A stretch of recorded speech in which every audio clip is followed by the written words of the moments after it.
হুজুর বিয়ে করলেও দোষ, হুজুর বিয়ে করে না এটাও দোষ। আমার এত জান্নাতের মতো সংসারটা আপনি জাহান্নামে পরিণত কইরা দিয়েছেন। রবিকুল ইসলাম মাদানি লুচ্চা বাটপা এক বাটপার মোল্লায় কয় কি কয় দুইটা বিয়ে করা হালাল। আরে ওই বাটপা বলে গুনার থেকে বাঁচতে দ্বিতীয় বিয়ে করেছি, এটা কোনো কথা? একটা হুজুরের কেন গুনাহ করতে মন?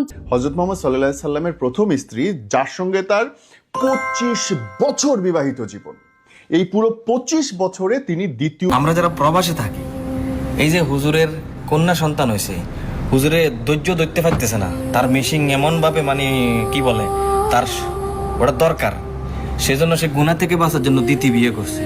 আজকে যে তার কন্যা সন্তানটা হয়েছে, এটা বড় হলে যদি এর বিয়ে শাদী হয়, এর জামাই যদি তখন আরেক বিয়ে করে, ইসলামে 4টা বিয়ে ঠিক আছে, কতগুলা নিয়ম ক্যাটাগরি আছে, ওটা নাই বললাম। তো আমরা যারা প্রবাসে থাকি, এই যে বউ বাচ্চা রেখে এত বছর ধরে প্রবাসে পড়ে আছি, তো আমরা হাজার হাজার প্রবাসী চাইলে তো এখানে ফিলিপাইনি, ইন্দোনেশিয়ান, বিভিন্ন দেশের, অন্যান্য দেশের ইন্ডিয়ান, নেপালি মেয়ের সাথে এখানে কি বলে পার্টিশন রুম নিয়ে বিয়ে করে থাকতে পারি, অবৈধ বাবা অনেকে থাকতেছে, সবাই না।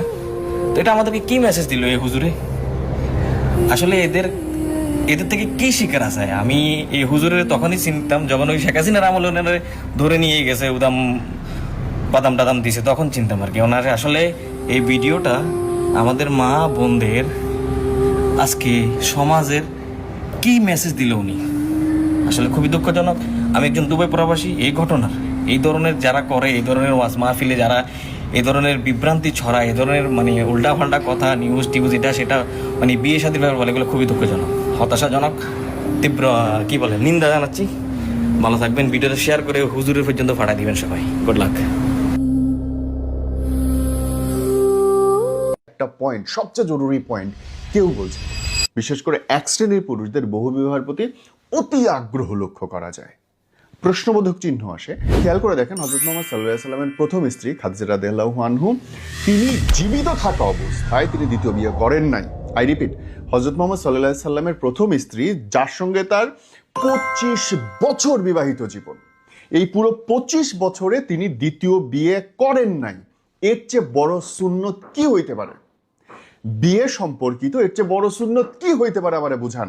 যদি মহানবী সাল্লাল্লাহু আলাইহি সাল্লামের জীবন, যেটাকে আমরা মুসলিমরা আদর্শ বলে মনে করি এবং তার জীবন মানে আমাদের কাছে যে এটা সর্বোত্তম পন্থা, যদি সেইটা করতে হয় তাহলে আপনাকে এইটা করতে হবে বিয়ে সম্পর্কিত, যে আমার স্ত্রী বেঁচে থাকা অবস্থায় আমি অন্য কোনো বিয়ে করতে পারবো না। যখন খাদিজা রাদিয়াল্লাহু তাআলা আনহু মারা গেলেন 25 বছর পরে, তারপরেও তিনি হুট করে কিন্তু বিয়ে করেন নাই।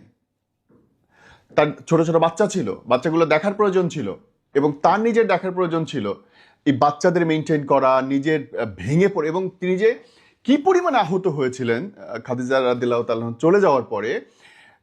এবং তার আপনি খেয়াল করে দেখবেন বিভিন্ন হাদিসে পাওয়া যায় যে তিনি চলে যাওয়ার পরে তার বান্ধবীদের পর্যন্ত নবী করিম সাল্লাল্লাহু আলাইহি সাল্লাম উপহার পাঠাইতেন, দালিলিক প্রমাণের যে কি পরিমাণে শ্রদ্ধা করতেন তিনি তার স্ত্রীকে, ভালোবাসতেন, তার সবকিছুকে তিনি দেখে রাখতেন। তিনি একটা স্ত্রী থাকায়, প্রথম স্ত্রী থাকা অবস্থায় দ্বিতীয় বিয়ে তিনি করেন নাই। এবং খেয়াল করেন, দ্বিতীয়বার যখন হযরত মুহাম্মদ সাল্লাল্লাহু আলাইহি সাল্লাম বিয়ের পিঁড়িতে বসেন, কাকে করেছিলেন? এমন একজন নারীকে করেছিলেন যিনি ইসলাম ধর্ম গ্রহণ করার পর তার উপরে অমানসিক অত্যাচার হচ্ছিল, তার রক্ষা করার কেউ ছিল না, তাকে দেখার কেউ ছিল না। এবং এরকম একটা মানুষকে তিনি আশ্রয় দিলেন, যার নাম হযরত সাউদা বিনতে জামা রাদিয়াল্লাহু তাআলা আনহু। এবং উদ্দেশ্য কি বলেন? উদ্দেশ্য ছিল তাকে আশ্রয় দেওয়া এবং নবীজির সন্তানদের দেখাশোনা করার উদ্দেশ্য ছিল, এবং তিনি ছিলেন একজন বয়স্ক নারী। আপনাকে মনে রাখতে হবে ভাই, যদি হাদিসের কথা বলেন, যদি নবী করিম সাল্লাল্লাহু আলাইহি সাল্লামের জীবনীর কথা বলেন, আদর্শ মানেন, তাহলে অবশ্যই প্রথম স্ত্রী বেঁচে থাকতে দ্বিতীয় বিয়ে করা তার জীবনীতে নাই। যদি আমার নবীর জীবনীতে না থাকে, আপনি এত লাফান কেন? হ্যাঁ, আপনি তার চেয়ে তো নিশ্চয়ই দুনিয়াতে কেন, সারা দুনিয়ার মানুষের তো তার চেয়ে বড় কেউ হইতে পারেন। এবং পরের বিয়েগুলো যদি খেয়াল করেন, প্রত্যেকটার পেছনে আল্লাহর হুকুমে নানাবিধ কারণ ছিল এবং কোনোটাই তিনি নিজের জন্য করেন নাই। তিনি বিয়ে করেছেন কখনো ইসলাম প্রচারের উদ্দেশ্যে, কখনো গোত্রগুলোর মধ্যে ঝগড়া মিটানোর উদ্দেশ্যে, কখনো তিনি অনেক রাজনৈতিক কারণে বিয়ে করেছেন, এবং সেটা শুধুমাত্র আল্লাহর হুকুমে তিনি করেছেন। আর আমি আপনি হাদিস অল্প জেনে নিজের মতো করে বানিয়ে নিজের মতো করে ব্যবহার করবো, এটা ভাই উচিত না।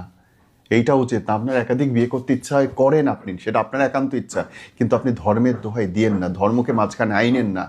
কারণ আমার আইডল, আপনার আইডল, সারা দুনিয়ার আইডল তার জীবনেতে এটা ছিল না রে ভাই। অনেক সময় অনেক আইন আসে, অনেক আইন আপনি জানেন যে মানে বিভিন্ন কারণেই দায় মুক্তি পর্যন্ত দেওয়া হয়েছে। মানুষ মেরে ফেলছে, তারপরে দায় মুক্তি দেওয়া হয়েছে। বাংলাদেশে হয়েছে অসংখ্যবার, সংবিধান পরিবর্তন করে দায় মুক্তি পর্যন্ত দেওয়া হয়েছে। তার মানে কি দায় মুক্তি হয়ে গেল? আপনি আমি বললাম বলে দায় মুক্তি দিয়ে দিবে উপরাল্লাহ? এত সোজা? এত সোজা একজন মানুষকে মারিয়ে ফেলবেন এবং উপরাল্লাহর কাছে গিয়ে বলবেন আল্লাহ ওটা তো মানে সংসদে গিয়ে দাঁড়ায় সবাই দায় মুক্তি দিয়ে দিচ্ছে, তুমি দায় মুক্তি দিয়ে দাও, তাই হবে? হবে না। আপনার নৈতিকতা, আপনার জ্ঞান, আপনার বুদ্ধি, আপনার পড়ালেখা, ইকরা, প্রথম ইকরা বিসমিল্লা না, পড়ো রে ভাই। 10 জন মানুষের কথা শুনে ধার্মিক হওয়ার দরকার নাই। নিজের বুদ্ধি দিয়ে পড়ো, নিজের জ্ঞান দিয়ে পড়ো। আল্লাহর আদেশ করছেন তিনি যে তুমি পড়ো। আর এখন খুব সোজা, কম্পিউটারে বসবেন, ফোনে বসবেন, যে কোনো জায়গায় সমস্ত দলিল দস্তাবেজ আপনার হাতে এসে যাবে। যদি কোথাও মনে হয় যে আমি ভাই ভুল বললাম, লেখেন, 2টা গালি দেন। কিন্তু যদি মনে আমি সঠিক বলছি, ভিডিওটা শেয়ার করেন। অনেকে সামর্থ্য না থাকা সত্ত্বেও দ্বিতীয় বিয়ে করে, বলে গুনাহ থেকে বাঁচতে দ্বিতীয় বিয়ে করেছি। এভাবে বিয়ে করা কতটুকু যৌক্তিক? আমাদের দেশে যারা বলে 4 বিয়ে করা সুন্নাহ, এটা একটা ফালতু কথা।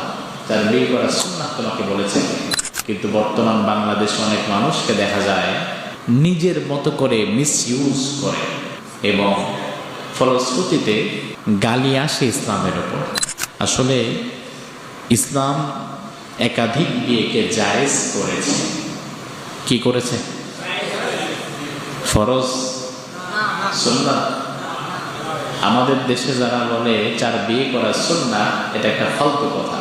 4 বিয়ে করা সুন্নাহ তোমাকে বলেছে, বরং 4 বিয়ে করা জায়েজ, প্রয়োজনের খাতিরে আল্লাহ তাআলা এটাকে জায়েজ রেখেছে। কিন্তু বর্তমান বাংলাদেশে অনেক মানুষকে দেখা যায় ইসলামের এই বিধানটাকে নিয়ে নিজের মতো করে মিসইউজ করে এবং ফলশ্রুতিতে গালি আসে ইসলামের ওপর। বিয়ের জন্য 2টো সামর্থ্য তো মিনিমাম লাগবেই পুরুষের। একটি হচ্ছে তার শারীরিক সক্ষমতা, একটি হচ্ছে তার অর্থনৈতিক সচ্ছলতা। এই দুটোর একটি যদি ঘাটতি থাকে তাহলে তার এক বিয়ে করারই সামর্থ্য নাই। এরপরে কথা হচ্ছে দ্বিতীয় বিয়ে করতে গেলে এই শারীরিক সক্ষমতা, অর্থনৈতিক সচ্ছলতার সাথে আরেকটা যোগ দিবে, সেটা হচ্ছে ইনসাফ করার যোগ্যতা। ইনসাফ যদি করতে না পারেন তাহলে আল্লাহ তাআলা বলেন ফাইন খিফতুম আল্লা তা'দিলু ফাওয়াহিদাহ, যদি ইনসাফ করতে না পারো তবে একটাই করো, এর বেশি না। এখন আমাদের বাংলাদেশে যারা একাধিক বিয়ে করে, অধিকাংশ ক্ষেত্রে তারা ইনসাফ করতে পারে না। এই জন্য ভাই, ইনসাফ যদি করতে না পারেন তবে একাধিক বিয়ে এটা আপনার জন্য নয়। আপনি নিজের যৌবন হেফাজতের জন্য রোজা রাখেন, এই পদ্ধতিও তো ইসলাম দিয়েছে। আর যদি ইনসাফ করতে পারেন তাহলে তো ভিন্ন বিষয়। শাইখ, আমার প্রশ্ন হলো, এক স্ত্রীকে কতবার তালাক দেওয়া যায়? এক স্কলারকে দেখলাম তালাকের পর আবার স্ত্রীকে ফিরিয়ে এনে 4 মাস পর আবার তালাক দিয়েছে। আসলে তালাক একটি জঘন্য বিষয়। তালাক কি খুব ভালো বিষয়? ইসলামের 2টো বিষয় আছে, যে 2টো বিষয়কে বলা হয় আবগাদুল হালাল, সর্বনিকৃষ্ট হালাল। একটা হচ্ছে ভিক্ষাবৃত্তি, যারা ভিক্ষা করে, এটা জঘন্য কাজ। একদম না পারলে সেটা ভিন্ন বিষয়, পারত পক্ষে কাজ করে খাওয়া ভালো, ভিক্ষা করে না। আর 2 নম্বর ইসলামের জঘন্য বিষয়টা হচ্ছে তালাক। একদম জঘন্য পর্যায়ে আল্লাহ তাআলা এটাকে আবগাদুল হালাল করেছেন। তালাক কতটা জঘন্য! একজন মানুষ, তার সাথে আপনি ছিলেন 5 বছর, 7 বছর, 10 বছর, কত স্মৃতি তার সাথে আপনার, তাকে ছেড়ে দিলেন। অথবা একটা বাচ্চা আছে ওই ঘরে, আপনার বাচ্চা সহ আপনি তাকে ছেড়ে দিলেন। আপনি আরেকটা বিয়ে করে স্ত্রী পাবেন, সে আরেকটা বিয়ে করে স্বামী পাবে, মাঝখান দিয়ে এই যে একজন বাচ্চা, সে তো কোনোদিন আর তার মা আর বাবাকে কোনোদিন পাবে না আগের মতো। আমাদের সমাজে বর্তমান প্রেক্ষাপটে তালাক কমছে না বাড়ছে? বাড়ছে, খুব বেড়ে গেছে। তার কারণ এখন আমাদের মাঝে সহনশীলতা নাই, আমরা ছাড় দিতে পারি না, সহনশীলতার অভাব। আবার দ্বিতীয় বিয়ে যখন করে, সেটা নারীদের ক্ষেত্রে হোক বা পুরুষদের ক্ষেত্রে, দেখবেন দ্বিতীয় বিয়ে করার পরে তখন কিন্তু আবার অনেক ছাড় দেয়। প্রথম বউরে এত ছাড় দিত না, দ্বিতীয় বউরে অনেক ছাড় দেয়। আবার ওই মহিলাও প্রথম স্বামীর মুখে মুখে কথা, একটা কথা মাটিতে পড়তে দিত না, একটা দোষ মাফ করতে পারত না, কিন্তু পরবর্তীতে যারা ঘর করে মুখটা বন্ধ করে তারা হাজারটা দোষ সহ্য করে নেয়। আছে না নাই? তার কারণ চিন্তা করে যে আল্লাহ এই ঘর থেকে চলে গেলে কই যাব। দ্বিতীয় সংসারে একজন পুরুষ যতটুকু ধৈর্য ধারণ করে, সহনশীল আচরণ করে, দ্বিতীয় সংসারে একজন নারী যতটুকু ধৈর্য ধারণ করে আর সহনশীল আচরণ করে, তার 50% যদি প্রথম সংসারে করত, তাহলে প্রথম সংসারটাই টিকে যেত, প্রথম সংসারটাই টিকে যেত। এই জন্য তালাক অত্যন্ত জঘন্য বিষয়। শয়তান সবচেয়ে খুশি হতে হয় কোন একটা সংসার ভাঙতে পারলে, বিচ্ছেদ করাতে পারলে। আর আল্লাহ তাআলা সবচেয়ে কষ্ট পায় যদি কোনো মুমিন মুমিনাতের একটি সংসার নষ্ট হয়ে যায়, বিচ্ছেদ হয়ে যায়। এই জন্য দেখবেন তালাক হওয়ার আগে শয়তান সার্বক্ষণিক ওয়াসওয়াসা দিয়ে তার দোষ ত্রুটিগুলো বারবার করে মনের মধ্যে ঢোকাবে আর জাগ্রত করে দিবে যে এর ভাত খাবি, এর সাথে থাকবি, এর সাথে সংসার করবি। ফলশ্রুতিতে তালাক হয়ে যাবে। আবার তালাক হয়ে যাওয়ার কিছুদিন পরে শয়তান দুইজনকে দুই দিক থেকে ফুসলাবে, আগের ভালো ভালো স্মৃতিগুলো মনে করিয়ে দেবে যে হারে যা একসাথে মিলে যা, কি আর হয়েছে, এত ভালো মানুষ তো আর পাবি না, আরেক জায়গায় বিয়ে বসলে কি না কি হয়, যা তার সাথে মিলে যা। তালাক হওয়ার আগে শয়তান আপনাকে শুধু নেগেটিভিটি দিবে, তালাক হওয়ার পরে শুধু পজিটিভিটি দিবে। এই জন্য তালাক হওয়ার পরে, তালাক দেওয়ার পরে ওই স্ত্রীর প্রতি আকর্ষণ বেড়ে যায়, তালাক দেওয়ার পরে ওই স্বামীর প্রতি আকর্ষণ বেড়ে যায়, অথচ সেটা আগে থাকে না। এই জন্য আমাদের কাছে আসে, মাসালা নিয়ে আসে, রাগের মাথায় তালাক দিয়ে দিয়েছে, 1 তালাক 2 তালাক 3 তালাক দিয়ে দিয়েছে, এখন স্ত্রীকে ফিরিয়ে দিতে চায়। আমরা যখন বলি কোনো উপায় নাই, কোনো উপায় নাই, সে আরেক জায়গায় বিয়ে বসবে, ওই বিয়েতে যদি কোনোদিন কোনো কারণে ওই বিয়েটা ভেঙে যায়, তাইলে আবার এসে তালাক, তাইলে আবার এসে তোমার কাছে ফিরতে পারবে, এছাড়া কোনো উপায় নাই। তখন অনেক স্বামী তার ওই স্ত্রীকে নিজের কাছে রাখার জন্য প্রয়োজনে হিল্লাতেও রাজি হয়ে যায়, নাউযুবিল্লাহ। তবে 3 তালাক যদি না আসে, আপনি যদি তালাকে রাজাই দেন, অর্থাৎ আপনি একটা তালাক দিলেন, একটা তালাক দেওয়ার 3 মাসের মধ্যে আপনি যদি আবার তাকে ফিরিয়ে নিতে চান, তাকে ফিরিয়ে নেওয়ার সুযোগও ইসলাম দিয়েছে, ফিরিয়ে নেন।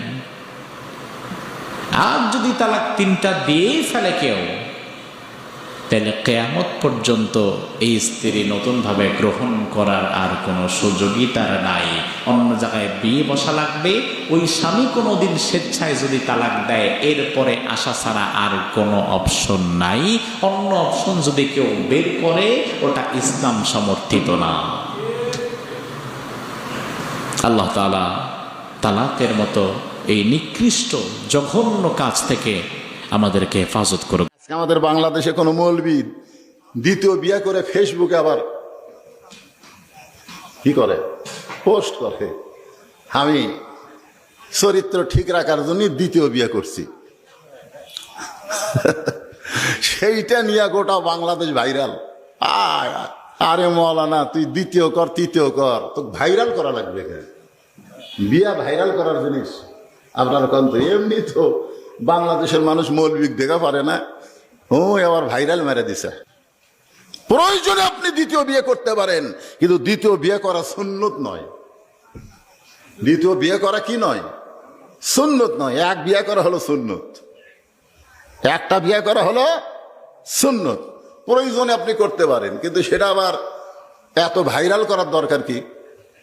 কোনো গল্পই নাই, একটাই গল্প, খালি হুজুর বিয়ে করছে, দ্বিতীয় বিয়ে করছে, গর্ভবতী বাচ্চা হওয়ার গেছে, আর এই সুযোগে দ্বিতীয় বিয়ে মেরে দিচ্ছে। আপনারা অনেকে জেনে থাকবেন আমাদের নবী করিম সাল্লাল্লাহু আলাইহি সাল্লাম বলেছেন, তোমার সন্তানের জন্য যদি উপযুক্ত পাত্র খুঁজে পাও, উপযুক্ত পাত্রী খুঁজে পাও, উপযুক্ত জীবন সঙ্গী খুঁজে পাও, তাহলে তাদেরকে বিয়ে দিতে বিলম্ব করবে না। যদি করো তাহলে পৃথিবীতে ফ্যাসাদ এবং ব্যত্যয় সৃষ্টি হবে, বিশৃঙ্খল হবে, পৃথিবী তার যে গতি সেটা হারিয়ে ফেলবে। আজ পৃথিবীর প্রত্যেকটা উন্নত দেশে আপনি দেখবেন পৃথিবী তার গতি হারিয়ে ফেলেছে। যখন সে দেশগুলো একসময় জন্ম নিয়ন্ত্রণ করবার জন্য প্রণোদনা দিত, এখন সন্তান জন্মের জন্য একটা সন্তান দিলে এত ডলার, দুইটা সন্তান জন্ম দিলে এত বেশি ডলার, এত বেশি সুযোগ সুবিধা প্রত্যেকটা উন্নত দেশ দিচ্ছে। একটি উন্নত দেশ বাকি নেই যে এই সমস্যা তারা ফেস করছে না। মানুষের সন্তান জন্ম দেওয়ার যে টেন্ডেন্সি, এটা বৈবাহিক এই সম্পর্ক যদি না থাকে পৃথিবী থেকে মানব সভ্যতা হারিয়ে যাবে। এজন্য কোরআনে ইসলামী শরিয়ার যে দণ্ডবিধি রেখেছে এর মধ্যে সবচেয়ে কঠিন শাস্তি রেখেছে বিবাহ বহির্ভূত সম্পর্কের জন্য। কোনো বাবা মা তার সন্তানকে যদি সময় মতো বিবাহ দিতে গাফিলতি করেন, সন্তান যদি কোনো পাপাচারা লিপ্ত হয়, তার চরিত্র নষ্ট করে, তাহলে পৃথিবী তার গতি হারাবে, স্বাভাবিকত্ব হারাবে, মানুষের জন্মের হার এটা আস্তে আস্তে থমকে যাবে। মানুষ যখন অবৈধ পথে বিবাহ বহির্ভূত সম্পর্কে, হারাম সম্পর্কের মধ্য দিয়ে তার চাহিদাকে পূরণ করতে পারবে, বিবাহ করার আগ্রহ মানুষের কমে যাবে। পৃথিবীতে এই যে সংকট তৈরি হলো, সন্তান যে বিপদগামী হলো, এর জন্য বাবা মা অবশ্যই দায়ী হবেন, আল্লাহর কাছে তাদেরকে জবাবদিহি করতে হবে।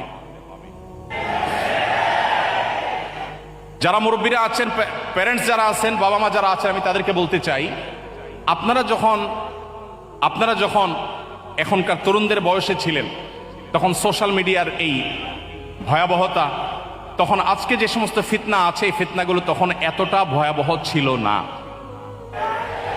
এখন সন্তানদের সামনে হাজারো ফিতনার হাতছানি। অতএব সন্তানদের বিয়েদের ব্যাপারে বাবা মা আন্তরিক হতে হবে। সন্তান যখন হারাম সম্পর্ক করে, অনেক বাবা মা আছেন সেটাকে স্বাভাবিক মনে করেন। হারাম সম্পর্কই যদি করে, সেটা যদি আপনার কাছে স্বাভাবিক মনে হয়, তাকে বিয়ে দিতে সমস্যাটা কোথায়? হ্যাঁ, বিয়ে দিলে যদি মনে করেন যে এখন অসুবিধা, তাহলে উঠে আনার দরকার নাই, শুধু আগদপড়ায় রেখে দেন, আগদপড়ায় রেখে দেন, তাদের পারপাস সার্ভ হয়ে যাক, তারা হারাম সম্পর্ক থেকে বেঁচে যাক, তারা একজন জীবন সঙ্গীকে ঠিক করুন। দেখুন, গোটা পৃথিবীর সকল সভ্যতায় কোনো পুরুষ যদি কোনো নারীর সাথে অবৈধ সম্পর্ক করে, নিজের একজন স্ত্রী আছে, এই অবস্থা যদি আরেকজন নারীর সাথে সম্পর্ক করে, সেটাকে কি ভালোভাবে দেখে না খারাপভাবে? পৃথিবীর কোনো সমাজ কি এ ব্যাপারে ভিন্ন কোনো দৃষ্টিভঙ্গি রাখে না। ইসলাম এক কাঠি আরো এগিয়ে। ইসলাম বলে, আপনি একজন তরুণ, আপনার জীবনে একজন জীবন সঙ্গিনী আল্লাহ তাআলা লিখে রেখেছেন, যার সঙ্গে আপনার বিয়ে হবে, যিনি আপনার স্ত্রী হবেন। আপনি যদি বিয়ের আগে আপনার আবেগ, আপনার ভালোবাসা অন্য কোনো মেয়ের সঙ্গে আপনি নিবেদন করেন, তাহলে আপনার যে হবু স্ত্রী, যার সঙ্গে আপনার সকল ভালোবাসা উজাড় করে দেওয়ার কথা ছিল, আপনি তার অধিকার নষ্ট করলেন না? আপনি এখন একজনকে বলছেন তোমাকে ভালোবাসি, তোমাকে ছাড়া বাঁচবো না, এরপরে যাকে বিয়ে করলেন একই কথা আপনি তার সাথে বলছেন। এর চেয়ে বড় মুনাফিকি, এর চেয়ে বড় কপটতা আর কি হতে পারে? একজন মানুষ তার জীবনের সমস্ত ভালোবাসা যদি জমিয়ে রাখে তার সে জীবন সঙ্গিনীর জন্য, এর চাইতে বুদ্ধিদীপ্ত সিদ্ধান্ত, এর চাইতে সঠিক সিদ্ধান্ত আর কি হতে পারে? এই জন্য ইসলাম আমাদেরকে সময় মতো বিবাহ করতে বলে, এবং বাবা মাদের উপর এটা কর্তব্য। আল্লাহ কোরআনে বলেছেন, ও আনকিহুল আয়ামা মিনকুম ওয়াস-সালিহিনা মিন ইবাদিকুম ওয়া ইমাইকুম, হে অভিভাবকেরা, তোমরা তোমাদের অধীনস্থদেরকে বিবাহ দাও। আল্লাহ নির্দেশ করছেন, অতএব এই নির্দেশকে যারা অবজ্ঞা করছেন, আজকাল একটা কথা প্রচলিত আছে, নিজের পায়ে দাঁড়াক আগে। হ্যাঁ, অবশ্য নিজের পায়ে দাঁড়াতে হবে। যুবকরা যারা ঠিক করে বেড়াচ্ছেন, আপনাদেরকে আমি বলছি, উপার্জন শুরু করে দেন। নিজে বাবার হোটেলে খাচ্ছেন, আবার বিয়ে করে বউ আনে তারেও বাবার হোটেলে খাওয়াবেন, এই অবিচার ইসলাম সমর্থন করে না। আপনি বিবাহ করবেন, আপনি উপার্জন শুরু করে দেন। আপনি বসে আছেন কেন? ছাত্র জীবনে উপার্জন করা যায়। আমি ছাত্র জীবনে উপার্জন শুরু করেছি, এবং একদিকে পড়াশোনা করতাম, অপরদিকে বাবার ফ্যামিলিতে সাপোর্ট দিতাম। আমাদের তরুণদের বড় অংশ তারা বসে বসে আড্ডা মেরে খেয়ে অভ্যস্ত, তারা কাজ করতে চায় না, শুধু হুজুরের কাছে চিরকুট লিখে দিবে, প্রশ্ন লিখে দিবে, হুজুর আব্বাকে বলেন বিয়ে করে দেখ। আপনার বাবা আপনাকে বিয়ে করে দিবে, কিন্তু বিয়ে করার জন্য আপনার স্ত্রীর মিনিমাম খরচ, মোহরের টাকা আপনাকে জোগাড় করতে হবে। চেষ্টা করবো তো ইনশাআল্লাহ? হারাম রিলেশনকে না করবো তো ইনশাআল্লাহ? ভাইরা আমার, আমরা সবাই জানি হারামে আরাম নাই না আছে? হারামে আরাম নাই, সবাই জানি তো। অতএব বিবাহ বহির্ভূত সম্পর্ক করে কোনোদিন মানুষ আরাম পেতে পারে না, মানসিক প্রশান্তি কখনো পেতে পারে না। যারা আমাদেরকে সারাদিন প্রেম ভালোবাসার ট্রেনিং দেয়, আছে না, সারাদিন প্রশিক্ষণ দেয় কিভাবে প্রেম ভালোবাসা করতে হবে, কিভাবে ধর্ম ডিঙ্গিয়ে যেতে হবে, বাবা মাকে ডিঙ্গিয়ে যেতে হবে, সমাজের বিরুদ্ধে যেতে হবে, তারপরেও তথাকথিত প্রেমকে জয় করতে হবে, এই ট্রেনিংগুলো দেয় না কিছু মানুষ? এদের জীবনে দেখবেন এক একজনের বিয়ের জীবনে 2টা 4টা 5টা 6টা বিয়ে, একটাও টিকে না। তারা আপনাকে যে প্রেম ভালোবাসার ট্রেনিং দেয়, তার নিজের জীবনে প্রেমের সফলতা তিনি খুঁজে পাচ্ছেন না। এই জন্য হারাম পথে নয়, আমাদের সমস্ত আবেগ ভালোবাসা সব উজাড় করে দিব হালাল পথে ইনশাআল্লাহ। আল্লাহ আমাদেরকে তৌফিক দান করুন। যে 1 বিয়ে করে পুরুষ, 2 বিয়ে করে বীর পুরুষ, 3 বিয়ে করে মহাপুরুষ। সুবহানাল্লাহ। 1 বিবাহ করলো পুরুষ, 2য় বিয়ে করলে বীর পুরুষ, আর 3য় বিয়ে করলে মহাপুরুষ। এ কথা বলেছেন রফিকুল ইসলাম মাদানী।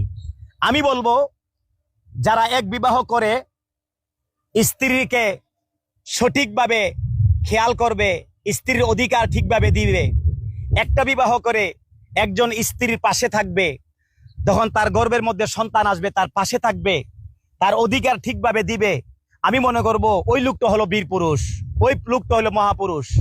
যে ব্যক্তি 4 বিবাহ করার পরে স্ত্রীর অধিকার ঠিকভাবে আদায় করতে পারে না, আমি বলবো সে কাপুরুষ। তার মতো কাপুরুষ কেউ হইতে পারে না। আপনি সমানভাবে যদি একজন স্ত্রী একজন নারীকে বিবাহ করার পরে তাকে সমান অধিকার দিতে না পারেন, তাকে সম্মান করতে না পারেন, তাকে রেসপেক্ট করতে না পারেন, আপনি পুরুষ নামে কলঙ্ক, আপনি কাপুরুষ, আপনি বীর পুরুষ হতে পারবেন না। রফিকুল ইসলাম মাদানির কথার মধ্যে আমার আপত্তি হচ্ছে, আপনি 1 বিবাহ করার পরে আপনার স্ত্রী যখন গর্ভবতী হয়েছে, প্রেগনেন্ট হয়েছে, তার পাশে বসুন, তার পাশে দাঁড়ান, তাকে সম্মান করুন, তাকে ভালোবাসা দেন, তাকে ইজ্জত করুন, তাহলে আপনি বীর পুরুষ, তাহলে আপনি মহাপুরুষ, আপনি আদর্শবান পুরুষ। আমার কথা হলো এইটাই, ওই ব্যক্তি মহাপুরুষ যে ব্যক্তি সমানভাবে তার স্ত্রীদেরকে অধিকার প্রদান করতে পারে, সে হইল মহাপুরুষ।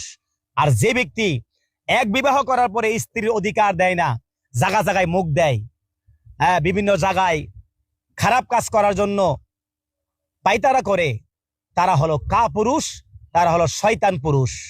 ওয়ালাইকুম রহমতুল্লাহ। ইন্নাল হামদুলিল্লাহ ওয়াসসালাতু ওয়াসসালামু আলা রাসূলিল্লাহ। দেশে ও প্রবাসে, কাছে ও দূরে, যে যেখান থেকে আমাকে দেখছেন, আপনাদের সকলকে অনেক অনেক প্রীতি ও শুভেচ্ছা জানাচ্ছি। একটি বিষয় নিয়ে কিছু কথা আপনাদের উদ্দেশ্যে শেয়ার করার চেষ্টা করছি, যদিও বিষয়টি নিয়ে বলতে চাইছিলাম না, কিন্তু বারবার বিষয়টির সামনে চলে আসায় বিষয়টি না বলে পাচ্ছি না, বিদায় আপনাদের উদ্দেশ্যে শেয়ার করার চেষ্টা করছি। বিবাহ শাদী হচ্ছে আল্লাহ প্রদত্ত, রাসূল স্বীকৃত একটি মানব জীবনের গুরুত্বপূর্ণ অধ্যায়। এর মাধ্যমে একটা মানুষের দাম্পত্য জীবন শুরু হয়, বৈধ পন্থায় ছেলে মেয়ে দুনিয়াতে আসে এবং দুনিয়ার সৌন্দর্য বৃদ্ধি পায়। একজন পুরুষ উপযুক্ত হলে, একজন মেয়ে উপযুক্ত হলে বিবাহ শাদী হবে এবং তাদের দাম্পত্য জীবন সুখের হবে, এটা সকলেই প্রত্যাশা করে। তবে পুরুষের শারীরিক, মানসিক, আর্থিক যদি সুযোগ থাকে, একাধিক বিবাহ করার কিন্তু অনুমতি ইসলামে দেওয়া আছে। সূরা নিসায় আল্লাহ সুবহানাহু ওয়া তাআলা বলছেন, ওয়া ইন খিফতুম আল্লা তুকসিদু ফিল ইয়াতামা ফানকিহু মা তাবা লাকুম মিনান নিসাই মাসনা ওয়া সুলাসা ওয়া রুবাআ ফা ইন খিফতুম আল্লা তা'দিলু ফাওয়াহিদা। আল্লাহ সুবহানাহু ওয়া তাআলা এই আয়াতে বলছেন, যদি তোমরা ইতিমদের প্রতি সুবিচার করতে সক্ষম না হও, তাহলে নারীদের ভিতর থেকে যাদের পছন্দ হয় তাদের থেকে 2, 3, 4 পর্যন্ত বিবাহ করো। যদি মনে করো একাধিক বিবাহ করলে তোমরা তাদের প্রতি সুবিচার, ন্যায় বিচার বা জাস্টিস কায়েম করতে সক্ষম হবে না, তাহলে তোমরা একটা নিয়ে সন্তুষ্ট থাকো। একাধিক বিবাহ করার অনুমতি আছে ঠিক, তবে বিষয়টা জরুরি না। কেউ প্রয়োজন বোধ করলে আর্থিক, শারীরিক, মানসিক তার যদি যোগ্যতা থাকে, তাহলে সে বিবাহ করতে পারে, এটা ইসলামে কিন্তু অনুমতি দেওয়া আছে। কিন্তু আমাদের দেশে একাধিক বিবাহের বিষয়টি যেহেতু অতটা প্রচলিত নয়, তাই কেউ কেউ এই বিষয়টিকে এত নেগেটিভ দৃষ্টিতে দেখে থাকেন যে মনে হয় যে কি যেন অন্যায় করে ফেলেছি। যাক, বিষয়টা এইভাবে না আর একটু বাড়িয়ে বলার আগে যেটি বলার চেষ্টা করছি সেটা হচ্ছে আমাদের দেশের একজন আলোচিত বক্তা রফিকুল ইসলাম মাদানী দীর্ঘদিন জেল কেটেছে, ওয়াজ মাহফিলে ভালো বয়ান করে এবং তার কিন্তু লক্ষ লক্ষ ফ্যান ফলোয়ার রয়েছে, আমরা সবাই জানি। কিন্তু একটা জিনিস মাথায় রাখা লাগবে, রফিকুল ইসলাম মাদানী যত বড় বক্তাই হোক, সে কিন্তু আল্লামা দেলোয়ার হোসেন সাঈদী হতে পারেনি। সে যত বড় বক্তাই হোক, সে কিন্তু আল্লামা শফি রহমতুল্লাহ হতে পারেনি। সে যত বড় বক্তাই হোক, আল্লামা মামুনুল হক হতে পারেনি। সে যত বড় বক্তাই হোক, মুফতি আমিনী হতে পারেনি। সে যত বড় বক্তা হোক, সাইকুল হাদিস আজিজুল হক রহমতুল্লাহ হতে পারেনি। সে যে ওজনে, তার এই ওজন বজায় রেখে অন্তত কার্যকলাপ করার দরকার। সে বিবাহ করছে, ভালো কথা, তার বিবাহের ব্যাপারে আমার কোনো মন্তব্য নাই, যদিও অনেকে নানান ধরনের মন্তব্য করতেছে এবং বিশেষ করে হুজুরদেরকে নিয়ে মানে খারাপ মন্তব্য করতেছে, যেটা কাম্য নয়। কেউ অপরাধ করলে তার নির্দিষ্ট অপরাধ অনুযায়ী তার বিচার হবে, এবং সে এখানে অপরাধের কিছু করেনি, তবে তার ওজন অনুযায়ী সে তার ওজন ধরে রাখতে পারেনি। আমি বিবাহ করছি, এটা ফেসবুকে আইসা খুব তুল কামাল সৃষ্টি করে আমি বিয়া করে লাইছি, তোরা কি কারা কি করে দেখা আমরা দেখা আমি বিয়া করে লাইছি, এটা ফেসবুকে আইসা একেবারে জনসম্মুখে আইসা খুব উচ্ছ্বাসের সহিত মানে প্রচার করার কিচ্ছু নাই। এর দ্বারা যতটা না তার মানে উপকার হয়েছে, তার চেয়ে বেশি ক্ষতি কিন্তু আলেম সমাজের হয়েছে। কারণ বেলা শেষে সে জায়গা তার জায়গাতেই থাকবে, এবং যারা এই যে খারাপ মন্তব্য করে ইউটিউব ফেসবুক গরম করতেছে, এরা মোটা অঙ্কের টাকা কামাই করব। ফাঁকের মধ্যে কিছু সাধারণ যে সরল সোজা আলেম ওলামা রয়েছে, এরা কিন্তু মানিজ্যত লিয়ে টানাটানি। সুতরাং রফিকুল ইসলাম মাদানীকে বলবো, বয়স তোমার যাই হোক, তোমার যে ওয়েটলেস হয়েছে, তোমার যে ওজন অনুযায়ী তোমার ব্যবহার করার দরকার।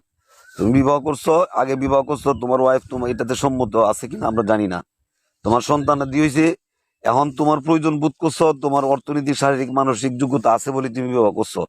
কিন্তু ফেসবুকে আইসা নেটিজেনদেরকে এমনি নাচুনিয়া বুড়ি আরো হয়েছে ডোলোবাড়ি, এমনি আলেমুল আমার নাম শুনলে এরা এদের শরীরের মধ্যে চুলকানি উঠে। আলেমুল আমার ইচ্ছা মতে এরা কোন জায়গার সুযোগ পাইলে কি করতে পারবে, এরা উঠতে ফিরে লাগিয়ে পড়ে, আর এই সুযোগটা তুমি এদেরকে করে দিছো। এর দ্বারা তোমার যতটুকু ক্ষতি হয়েছে তার চেয়ে বেশি ক্ষতি হয়েছে সাধারণ আলেমুল আমাদের।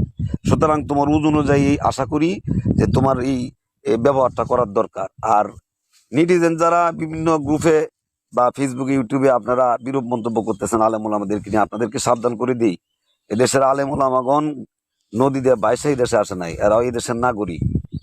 এরা যদি অন্যায় করে অন্যায় অনুযায়ী শাস্তি হবে, কিন্তু একজনের অপরাধের দায় সকল উলামায়ে কেরামকে মিশ্রিত করে আপনি যা খুশি তা বলবেন, এর থেকে নিবৃত্ত হন। অতীতে শাহবাগীরা যেটা পারে নাই সেটা আপনারা পারবেন না। আপনারা ইচ্ছা করলেই মাদ্রাসা বন্ধ করতে পারবেন না, ইচ্ছা করলেই মসজিদ বন্ধ করতে পারবেন না, ইচ্ছা করলেই আপনি আলেম ওলামাদের সম্মান নষ্ট করতে পারবেন না। বেহুদা একটু আউনাউরি কইরা আপনি একটু ফেসবুকে একটু টেয়া পয়সা কামাই করতে পারবেন না, এর বাইরে আর কোনো সুযোগ আছে বলে মনে হয় না। তবে খারাপ যারা লম্পট চরিত্রহীন, এদের কোনো দল নাই। ধর্মীয় ব্যাস টুপি দাড়ি পাঞ্জাবি লাগাইলি মৌলবি সে অপকর্ম করতো না, বিষয়টা কিন্তু এমন না। যে কোনো সময় যে কোনো মানুষের পদস্খলন করতে পারে, কারণ শয়তান তো পিছনে লাগাই আছে। মানুষ যখন আবেগের তাড়নায় তাড়িত হয়ে যায়, তখন তার দ্বারাই কিন্তু সমাজ রাষ্ট্রের ধ্বংসকারী কার্যগুলি হয়। সুতরাং মক্কা মদিনার দিকে যদি তাকান, সেখানে আবু বকরেরও জন্ম, আবু জাহেলেরও জন্ম, কিন্তু দুইজনের দুইটা শ্রেণী আছে। যে লম্পট চরিত্রহীন, এদের কোনো দল নাই, এদের কোনো আকিদা নাই, এদের কোনো বিশ্বাস নাই, এমনকি জিনা চুরি এগুলি করলে মানুষের ইমান চলে যায়। সুতরাং দলীয় বিবেচনায়, আলেম ওলামা বিবেচনায়, মসজিদ মাদ্রাসা বিবেচনায় একজন মানুষের বিচার হবে না, বিচার হবে তার কর্ম অনুযায়ী। সে যদি অন্যায় করে, তার অন্যায় অনুযায়ী তাকে বিচার করতে হবে, সে যেই দলেরই হোক, সেই যে আকিদা বিশ্বাসীরই হোক। সুতরাং আলেমদের ব্যাপারে কথা বলার আগে অন্তত সাবধানতা অবলম্বন করে বলার চেষ্টা করবেন। একজনের দায়ে 10 জনকে আপনারা দায়ী করার চেষ্টা করবেন না। আশা করি সকলেই বুঝতে পেরেছেন।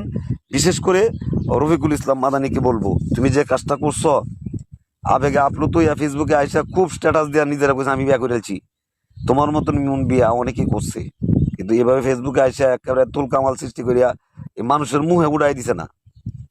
একাধিক বিবাহ এই মোহাম্মদী শরিয়ার প্রথম দিক থেকে জায়েজ আছে, কিয়ামতের আগ পর্যন্তই কায়েম থাকবে। যাদের সামর্থ্য আছে বিবাহ করবে।